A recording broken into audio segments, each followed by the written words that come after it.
کہ جب آپ کا بچہ اسکول میں جاتا ہے تو آپ کے بچے سے ضرور یہ سوال کیا جاتا ہے.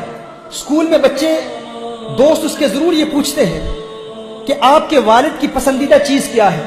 ہم اگر اپنے آپ سے سوال کریں, ہم میں سے کتنے والدین ایسے ہیں جن کا بچہ اسکول میں یہ کہے گا کہ میرے والد عاشق رسول ہیں؟ خود سے سوال کریں, آپ پوچھیں اپنے آپ سے, آپ میں سے کتنوں کے بچے ایسے ہیں کہ جب وہ اسکول میں جاتے ہیں اور فرینڈز آپس میں باتیں کر رہے ہیں تو بچے کہیں کہ میرے والد کو اور چیزیں بھی بہت اچھی لگتی ہیں لیکن سب سے زیادہ قرآن کی تلاوت, میرا والد عاشق رسول ہے. شاید ہم میں سے کچھ ایسے کتنے لوگ ہوں, بہت کم لوگ ہوں گے جن کے بچوں کا یہ رویہ ہوتا ہے, کیونکہ ہم نے حضور اکرم صلی اللہ علیہ وسلم کا پیار اپنے بچوں کو دکھایا ہی نہیں. محترم احبہ, سب سے پہلا پوائنٹ جو یاد رکھنے کے لیے انتہائی اہم ہے وہ یہ ہے کہ سب سے برا بیبی سٹر گھر میں والدین کے لیے, سب سے برا بیبی سٹر ٹیلی ویژن ہے.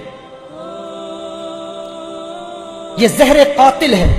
جب والد کے پاس وقت نہیں ہوتا, والدہ کے پاس وقت نہیں ہوتا, تو وہ اپنے بچے کو ٹی وی کے حوالے کر دیتے. سب سے بڑا دشمن زہر قاتل اور بیبی سٹر, جس کو ہم بیبی سٹر بنا رہے تھے, وہ مربی ہے, وہی مرشد ہے, وہی پیر ہے. اب میرے پاس اتنا وقت نہیں ہے کہ آپ کو ٹی وی کے پروگرامز کے بارے میں مکمل طور پر بتاؤں. اس میں میرے انگلش میں بے شمار لیکچرز ہیں کہ کس طرح بچے کی ذہن کو خراب کیا جاتا ہے ٹی وی کے ذریعے. لہٰذا جو والدین اپنے بچوں کو ٹی وی کے حوالے کر دیتے ہیں وہ اپنی اولاد کو تباہ کر رہے ہیں. اگر بچے کو ٹی وی دکھانا ہی ہے تو آپ بچے کے ساتھ بیٹھیں اور مکمل طور پر مانیٹر کریں. کوالٹی ٹائم بچوں کو دیں گے تو بچے باغی نہیں ہوں گے.